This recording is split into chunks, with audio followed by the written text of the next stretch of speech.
We shot this on November 6th, 2 days after Barack's historic election as President of the United States. And congratulations to our brother. We want to talk about that real quick. One thing I wanted to do, well, first of all, I brought on my homies, my partners, my comrades, Michael Jones, the producer of Trick City that comes on this very station, and we brought back Randy Evans, activist and researcher extraordinaire. Let me throw this out here. We're gonna get right started. We're gonna get started with Barack. Let me just throw this out here. They keep saying that Barack is the first black president, and of course, black folks went apeshit with his election. What about the curse word thing, man? Well, well, you know. He said you said you was trying to come on prime time. You got MF on your shirt, whatever. I do. Well, they didn't know it till you pointed it out. I mean. Yeah, right. Well, there's been other black presidents, or multiracial presidents, or biracial presidents. We can talk about Thomas Jefferson, Andrew Jackson, Abraham Lincoln, Warren Harding, Calvin Coolidge. There've been a number of presidents before George Washington. And there's been the speculation that some of them were biracial or multiracial or even outright black. Right. Why do you all think they keep drilling this into people's heads? He's the first black president, first black president, first black president. We see the reaction. Let me go to Mike first. Because nobody acknowledges any of those other people as being black. Also, was George Washington the first president of the United States of America? He was the first president under the 1789 Constitution, the present Constitution that we're under. There were other forms of the constitutions of the Constitution before that, and they were presidents of those constitutions. So he's the first president of the United States that we know of right now, how it's organized by way of the government right now. Had they declared their independence when those other guys were president? Did they what? Had they declared their independence and become a sovereign nation? You had to ask the Moorish brothers and sisters that. They got the information on that. They were the ones that pointed me out about the 8 or 9 presidents before. One of them was John Hanson, one guy was named St. Clair or something, but it's been other multiracial, biracial black presidents. As a matter of fact, including the ones I just named. Right. As a matter of fact, J. Rogers wrote a book entitled The 5 Negro Presidents, where he talks about that there were other people, specifically of African descent, who were service presidents. Matter of fact, they thought that maybe Lincoln may have been mixed and everything like that because they were talking about his dark complexion. As a matter of fact, if you look at the coins and stuff like that, if you notice, if you look at the coins, the dime, the quarter, the nickel, and the penny and stuff like that, which one's brown? Oh, get out of here, man. Abraham Lincoln. And which one? And which one facing the other direction? The other facing up. So it's the truth if you look at it. So it's, you know, there's like so, you know, if you think about it, but see, that's what I'm saying. If you look closely and you read the works and stuff like that, brothers have been, been presidents, premiers of different, maybe did something wrong, you know. Of course he did something wrong. He got shot in the head. But if you read read Rome Bennett's book about Abraham Lincoln, you know, Force into Glory, you know, you'll find out, you know, that Abraham Lincoln was not the great emancipator. But you can check that book out, pick that up. Check that out at Afriware Bookstore in Oak Park. Get out of here, yeah, it was really nice. This is part of the how the media has been pushing Barack.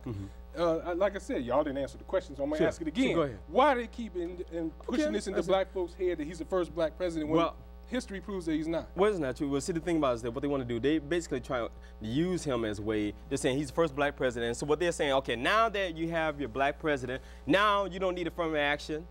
Now you don't need civil rights programs, etc. You don't need all these other special programs and stuff. And we're going to maintain and keep our legacy programs. And also they're going to use that. They're saying now that Barack is elected, now Reverend Jackson, Reverend Wright, these different activists, Reverend Sharpton, etc. can go somewhere and sit down. Okay, we don't need them anymore. They're old. We're gonna send them to an old retirement home for activists and civil rights people. So that's what's going on too. What they're trying to do is trying to control the black agenda. As a matter of fact, Matt Byer wrote a book. I wrote an article that's published in the New York Times a few months ago entitled "The End of Black Politics," and he talks about Barack Obama's rise and how. Because Barack has risen, you know, in terms of his leadership and his profile, now these other leaders are not relevant. They're not important anymore. Is that why Jesse was crying? So, and I guess, you know, that's maybe no, that's for other reasons. I'm not sure the reason why he was crying, but I think that what they're doing is that they're trying to control the black agenda. They're trying to select leaders, whether they will appease or placate those who are part of the white aristocracy. It's not like working class folks. I'm not sure about Joe the Plumber. That was a joke right there. But I'm talking about the serious working class white folks who supported Barack, who there, and like I said, there are a number of working class and decent whites, whatever, who know what's going on. That includes all groups, including especially the young whites who came out and voted, who supported Barack Obama, because they appear to be more open-minded instead of. But I think what they're trying to do is try to neutralize black leadership. They're trying to control the black agenda, and they're trying to select our leaders like Arthur Davis, Representative Arthur Davis, people like Cory Booker of the Manhattan Institute, and the Bradley Foundation, who is the mayor of Newark, New Jersey. These are the kind of blacks that they're selecting, the Hereford Juniors, right. Okay, of the who's the chair of the Democratic Leadership Council. He's a congressman in Tennessee. These are the kind of black leaders who have embraced the politics of deracialization. These are the crossover politicians. So basically, the civil rights industrial complex has outlived its usefulness, what you're saying. The Sharptons, the Jesse Jackson, they wouldn't even let Jesse in the back with Barack to celebrate the victory at Grant Park. Absolutely. The Secret Service blocked him from getting back there. And that's the same thing with Professor Ron Walters had raised. I'm sorry about that, Brother Mike. I'm talking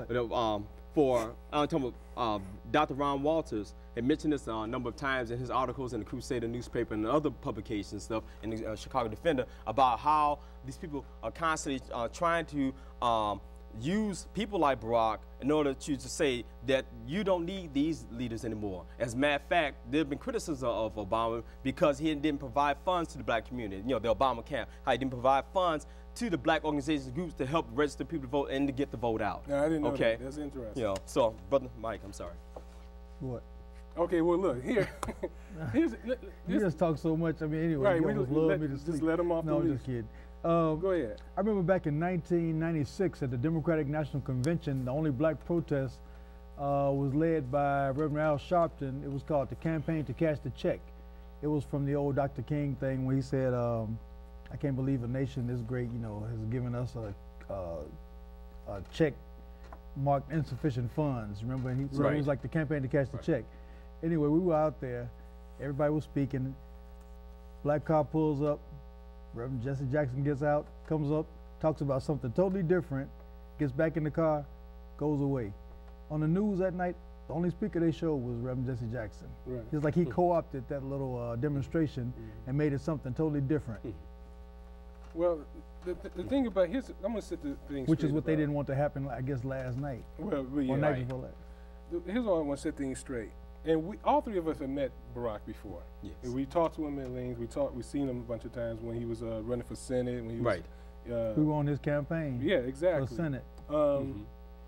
And Salim Mawakil had a really good article in these times, the August 2007, the squandering of Obama.